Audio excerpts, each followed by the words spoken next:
So it's so good being Jewish, no? It's so good. It's less than 60 days to Rosh Hashanah. Which means it's less than 30 days till Elul. And then after Rosh Hashanah you got Yom Kippur, after Yom Kippur Sukkot.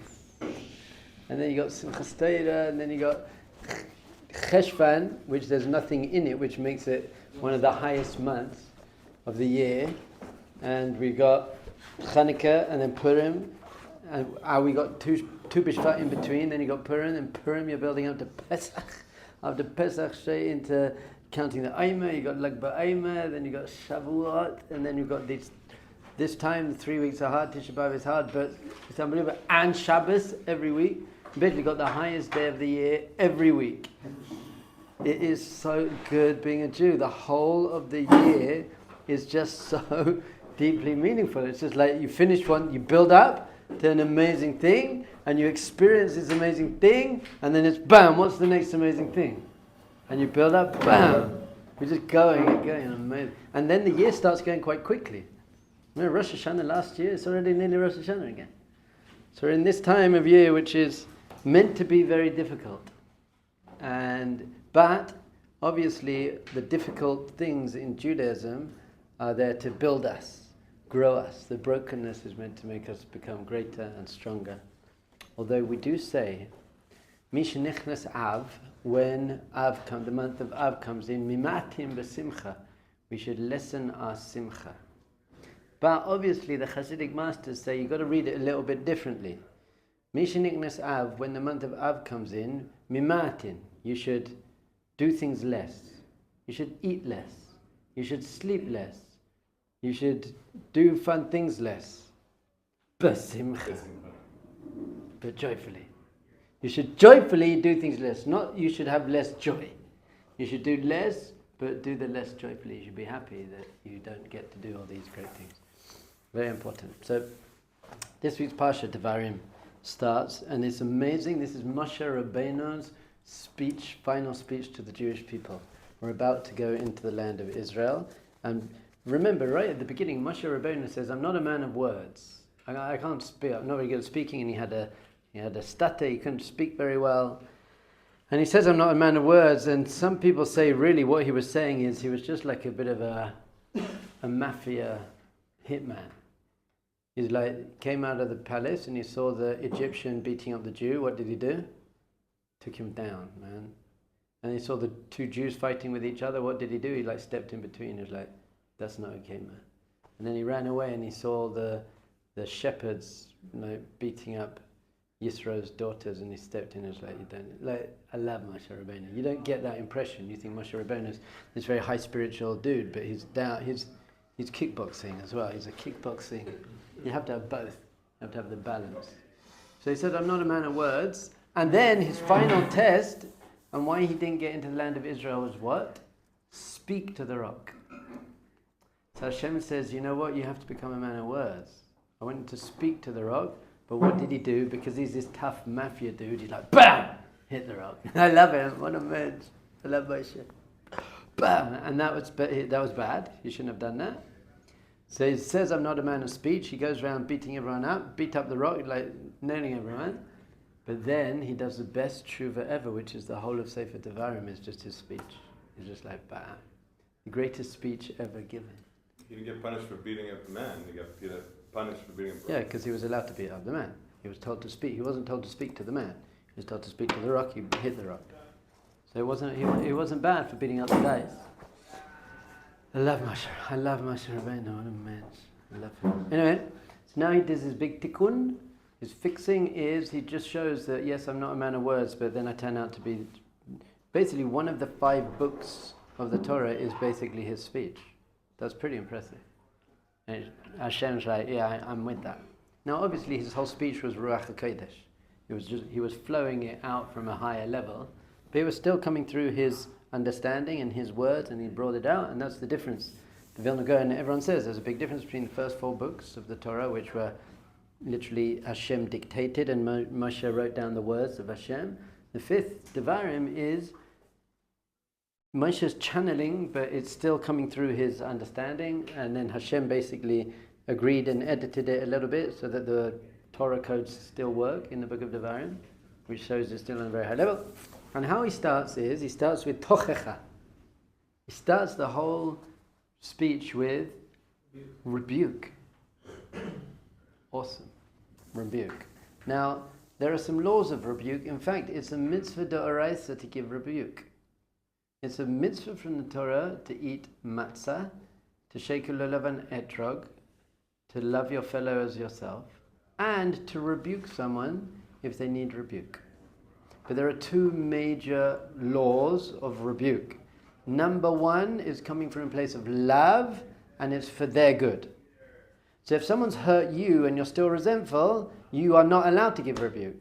Because it's coming, even if you try to find some love, if it's coming from pain and brokenness in you, there might even be a tinge of revenge, which is a issa deraisa. You're not allowed to take revenge.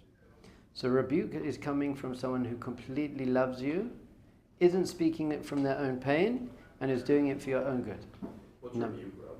Rebuke is telling someone that they're doing something wrong.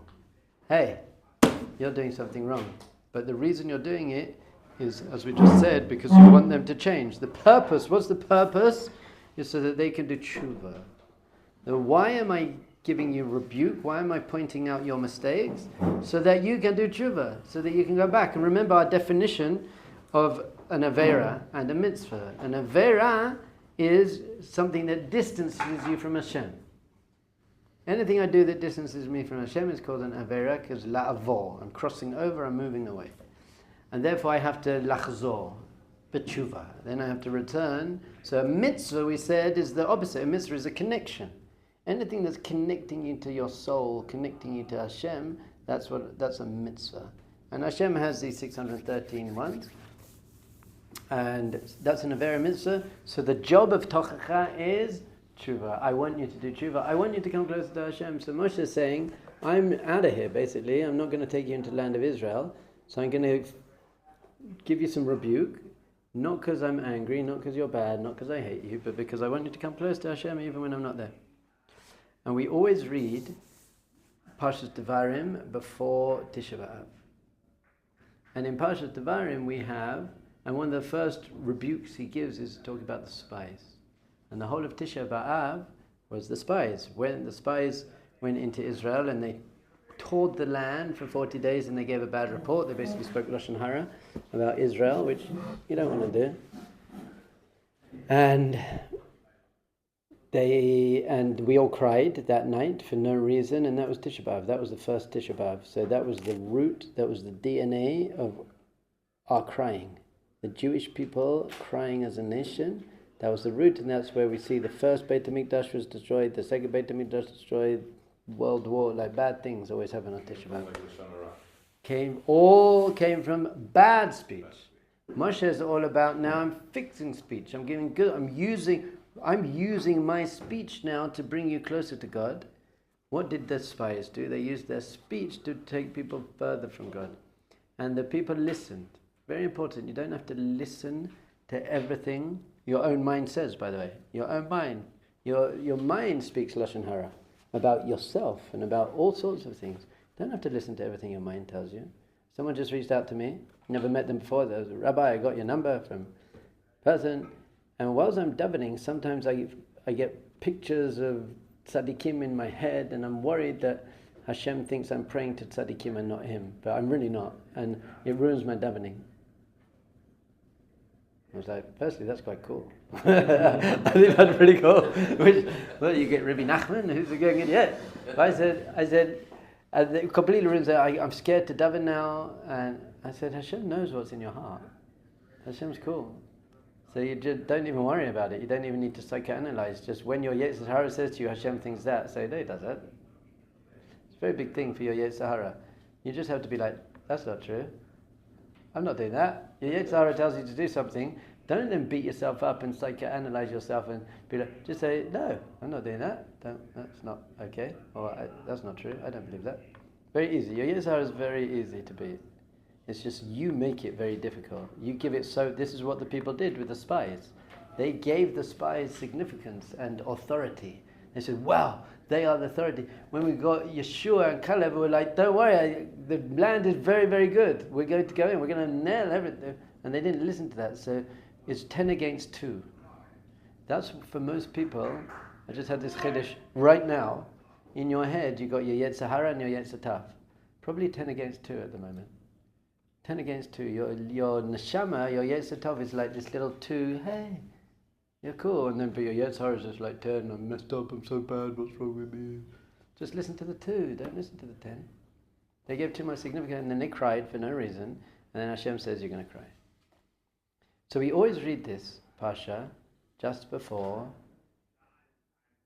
Tisha B'Av, because it's trying to tell us that the tochacha is for our own benefit. We're going through this very tough time, but the 9 days, you're not meant to be depressed. And by the way, no one really is, I don't think. Do you know how we mourn in the 9 days? No meat and no wine. Yeah. So I worked out, I think... So you're allowed on Shabbat? Oh, Shabbat. Okay, showering is not showering. So people who go to the mikveh every day during the year are allowed to go to the mikveh in the 9 days. So you get a little, although the mikveh is bad up. So I realized that it's sad that that's what would make you sad. I can't have meat and wine. And that's what makes you sad. That's so sad that's what makes you sad. And then you know what people do in the 9 days? They make like a siyum so that they can eat meat. Just so they can eat. Come on, you can't not eat meat. Come on. Although some Hasidic masters say no, there is a tikkun in that to find the sweetness in the pain. So we're judging those people favorably. But I'm like, in general in life, what makes you sad? Think about it. What makes you sad? If for people, sports team loses, or there's not enough hot sauce. Okay, that's good. So there's some things that should make you sad when someone dies, but I think lots of things that people get upset about are like, really? Is that really why? How about this? If you realize, I forgot to make an after bracha, would that upset you? Or you're like, that would really upset me. I wouldn't beat myself up. I don't think I'm bad, but I'd be like, oh no, I missed an opportunity. So what makes you sad and upsets you in life says a lot about who you are. Oh, I missed Baruch Hu. I got to the Mariv Minyan just after Baruch. I didn't get to say Baruch Hashem. You're looking at me, you're like, really? Who cares? I'm like, in general, I won't go to a minyan. If I've missed Baruch Hu, I'm not davening in that minyan. Unless I have to. I'll go somewhere else. I don't know. People running into Mincha halfway through Ashrei, people are like, I got Ashrei, they're in a P'techet Yadecha, woo, jump it. But people like, they already started davening and you're walking into Mincha, they already started davening. Which you're not allowed to do because you can't walk in front of someone when they're davening. So there's 8 things wrong with that. Go to the Kotel, we got the holiest place on the face of the planet. They got a minyan there. It's like, they're chopping my minyan. So some days, I can't daven with a minyan for whatever reason. And I'm like, yeah. Other people are like, yes. I don't have to daven with them. So what makes you sad in life? So, Av, what does Av mean actually? Father. It means father. So this is very important. The masters teach us that it's called Av. I made a joke, by the way, in my home. It says, Mishenichnas Av, mimatin besimcha. When the month of Av comes in, we lessen our joy. But in Av, and I do this every year so I don't find it that funny anymore, I walk into my house, get home from work, and my kids are all playing, and I'm like, Mishenichnas Av, mimatin besimcha. When your father walks in, you have less joy. I think that's very funny. But our sages teach us, that it's a very special thing because we call Hashem Av HaRachama, our compassionate Father. So Av is all about, don't forget I'm your dad. I'm your dad. I'm your father, it's okay. And Rav Shlomo brings a mashal, he says, let's say someone kisses a baby. You see someone kissing a baby. Or you actually don't know if it's the parent or not because, it could be a friend, I think. But what about if someone punishes the baby? Someone shouts at the baby, God forbid, or someone gives the baby tochacha, you know that's the father. Because anyone kisses a baby, but I don't punish my friends' kids. I punish my kids. I love punishing my kids. I love punishing my kids. I never hurt them, but let's not do that. Take away their stuff. I think it's a good thing. From a place of love. But what shows more love of a father? Rewarding a kid or punishing a kid? Punishing shows more love. Why? Because the father doesn't want to punish the kid. I don't want to, I'm just doing it because it's good for you, but it hurts me. I just want to give my kids everything. Well, I don't, but most fathers want to give their kids everything. So when I have to do something that's going to upset my kids, that's much harder for me, and therefore it's a greater expression of love. So when Hashem has to say, you know what, I'm going to destroy the Beit HaMikdash, and I'm going to do all these things, then it's much harder for Hashem. So that's when we really know He's our Father. That's why it's called Av V'Rachamim.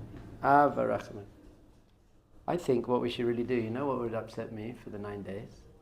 If we couldn't put on tefillin. That would be a punishment. You can't drink wine and eat meat and listen to music. How about this? You can't put on tefillin. That would upset me a lot. I think that's why in the morning of Tisha B'Av we don't put on tefillin. Just so we feel lacking. Are you going to feel lacking in the morning of Tisha? Are you going to be, and then you're just waiting, and then the afternoon comes on, you're going to, do you know how good putting on your tefillin is on Tisha B'Av? Because you have to wait till the afternoon to put them on. Ashkenazim anyway, Sephardim, maybe. Yeah. So our sages also teach us that Av is spelled Aleph Bet. Aleph stands for Aror, which means curse, and Bet stands for Baruch, which means bracha. We have to understand that all the curse is actually turning into bracha. And obviously we know that Mashiach is born on Av, and halfway through the day we stand up. It's all the consolation. It's all Av. Tisha B'Av is just all about rebuilding. The broken luchot meant we could have the new luchot. The broken Beit HaMikdash means we're going to have a third Beit HaMikdash.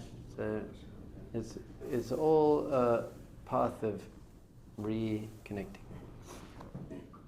So there's a Gemara. There's a couple of Gemaras that say when the Kruvim. What are Kruvim? How do you say that? Cherubs. The cherubs. I like it. The Kruvim. It's not cabbage. I don't like faces that are on top of the arm. Okay, the idols. Basically, it's an amazing thing. It's very powerful. In the Kodesh HaKodeshim, one of the major forbidden things in Judaism is to build an idol. We know that. And in the Kodesh HaKodeshim, in the Holy of Holies, we see literally these two figures, mamish idols. Now it's not forbidden because Hashem said to make them. Also we see that the Kohen Gadol, the Kohen wore shatnez. All these very, very forbidden things, once you get into the Kodesh HaKodeshim, it's all Hashem, it's all oneness. It's really showing us they're in that place. But it says, that one place it says that they were facing each other. And in another place it says they were back to back. So they explain it and say when the Jewish people were doing what Hashem wants them to do, the Kruvim were facing each other. But when we were going against Hashem, the Kruvim were facing away. So it was saying basically there's intimacy between us and Hashem, or there's not intimacy between us and Hashem, and what's that up to? It's all up to us. It's up to our deeds. So every morning, maybe you said it this morning, we say, Tnu oz le'elokim. You should give strength to Hashem. It's from Tehillim. But people have a question, how can you give strength to Hashem? Hashem's Hashem. So the Zohar actually answers that you can. When we're doing what Hashem wants, we actually strengthen Hashem.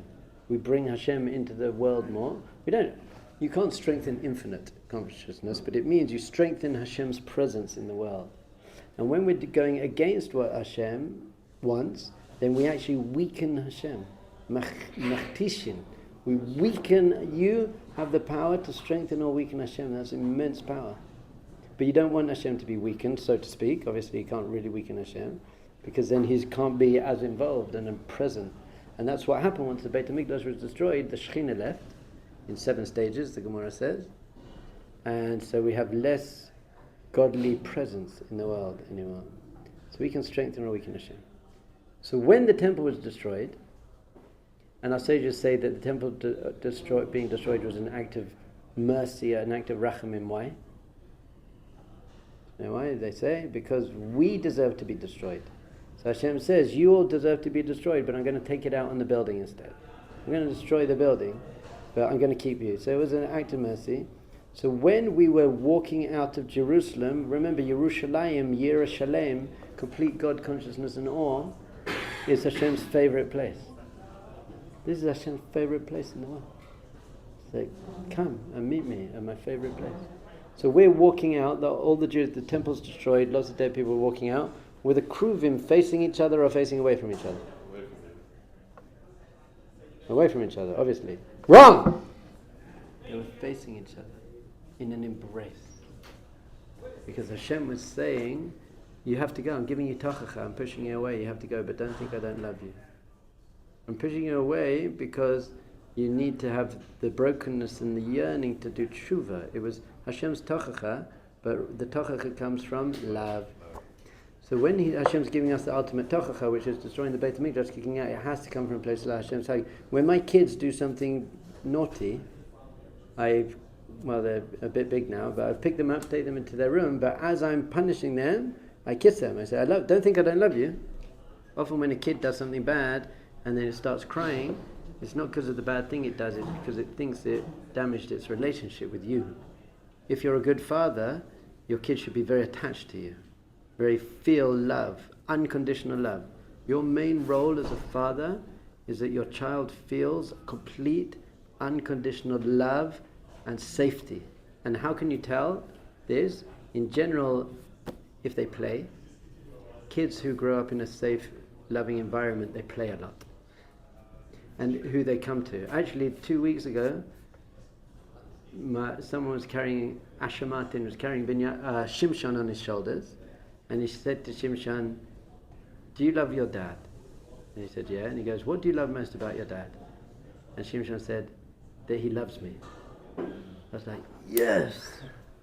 It did it. That's amazing. Baruch Hashem.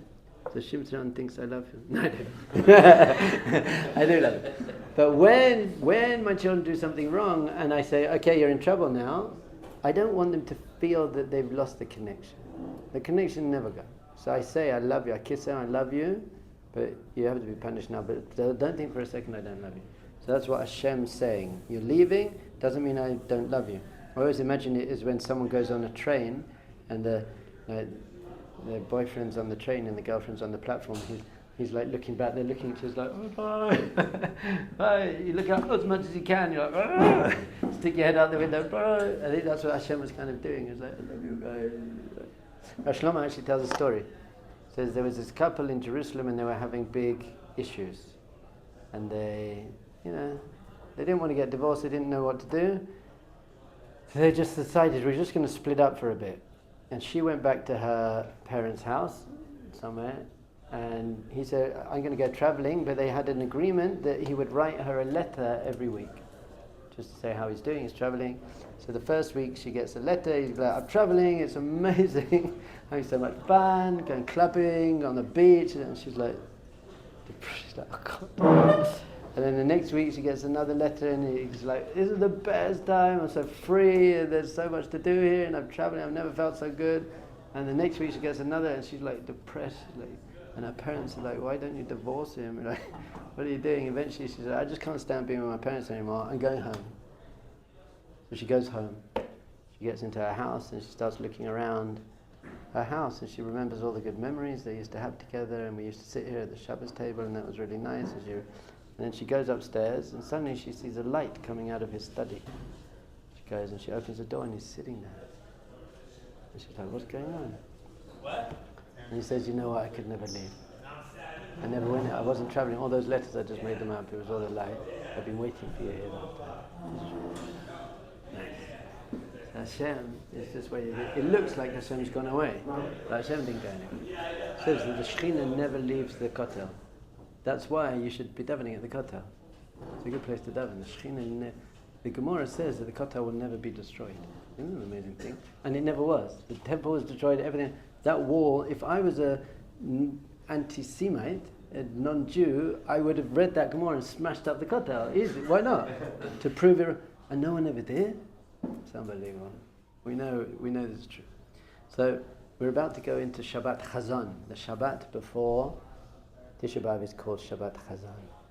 And it's called Chazon because the first verse of the Haftorah is Chazon Yeshayahu Ben Amos. Chazon means a vision. A vision. And that's why actually the person who leads the davening is called a Chazan. Because the Chazan is meant to have a vision. It's like where I want to take people somewhere. It's called a Shaliach Tzibor. I'm representing these people. It's very, very important. If you're the Chazan, you should feel very, very humble. Immense humility. And so often when I say to my students, if they're going to be the Chazan, I say, you're doing this for us. You're representing us. So Chazan is a vision. So the Shabbos before Tisha B'Av is called Shabbos Chazan, because we're given a vision of the future, of what it could be again. And we have this concept in Jewish thinking, which is that Hashem gives the refuah before the makkah. He gives the solution before the problem. So Hashem created teshuva before He created the world. The solution comes before the problem. So it helps us deal with the problem a little bit more. And the Shabbat Chazon is all about the future. There is going to be a third Beit HaMikdash. And Tisha B'Av itself is like commemorating the past. But before we sit in this painful commemorating the past, and as we've been saying for the last 3 weeks, it's very difficult to really tap into the pain of Tisha B'Av. For me, it's the pain of not just hanging out with Hashem. It's quite painful. We're meant to be hanging out with Hashem. Now, you can do it in this world, but it takes a lot. It takes a lot of meditation and hisbaididus and mantras, and I know you love me, Hashem. Hashem, I know you're here. It takes a lot of work to even feel a little bit that Hashem's really here. We say, Shiviti Hashem lenegdi tamid. I place Hashem before me at all times.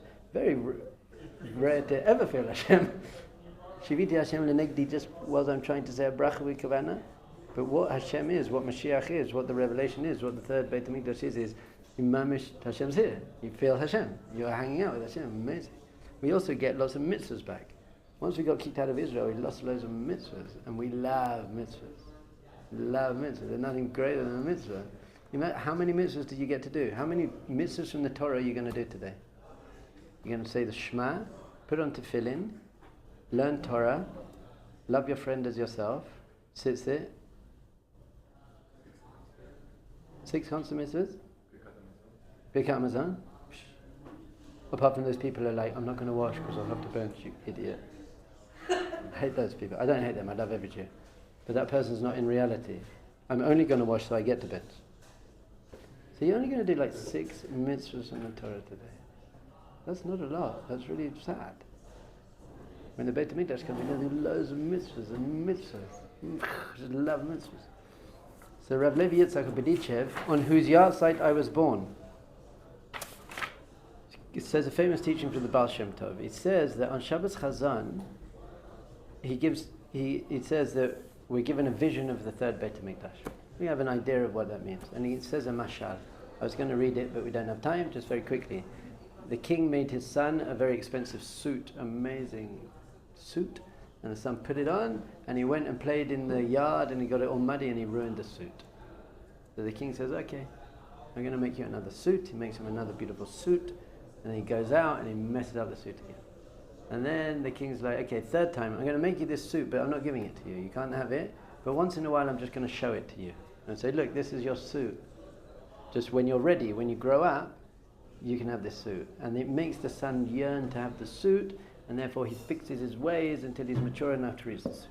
So that's his mashal, his analogy. He says that's the Beit HaMikdash. Hashem gave us the first Beit HaMikdash, and we messed it up. So he gave us the second Beit HaMikdash, and he messed it up. And so he says, the third Beit HaMikdash is already built. I've got it for you, and I'm just going to show it to you once in a while, and that's Shabbat Chazon. We're going to get this view, this taste of the third Beit HaMikdash. Now obviously in Gashmias, unless you're Rav Morgenstern, who probably actually does see it, we don't see it in Gashmias, but your neshama gets this vision. The neshama, that's what's happening. And remember what the Pir Zetzner says. Pir Zetzner says that even if you can't feel it personally, you can imagine what it would feel like if you could feel it. So the example he gives is when you're davening mincha, but you're not concentrating so much, so it doesn't feel that uplifting, your neshama is freaking out. Or when you're putting on your tefillin, and you're not concentrating, your neshama is loving to feel. Your neshama loves mitzvah, so So you can think to yourself, even if you can't feel it actually, what is my neshama experiencing now? And by imagining it, koach hadimyon, by imagining what your neshama must be feeling by the fact that you're putting on tefillin, then you actually start feeling it. Because you've imagined the koach hadimyon, just like thoughts create emotions, dimyon, imagination, creates emotions even stronger. Images and pictures and creates a maze so you can start feeling it. So he says that you can't see it physically, but your neshama is really sitting in the Beit HaMikdash. So what I would suggest, your one avoda in Shabbat Chazon, which is coming up now, is find 3 minutes. And if you're near the kotel, you go and sit next to the kotel, and you close your eyes and you just imagine that you're literally sitting in the Beit HaMikdash. Just feel what that means, that yearning, and that's the healing, that's the refuah before the makkah. That's the healing that we get before we go into the day of Tisha B'Av. Be'ezrat Hashem. Shabbos.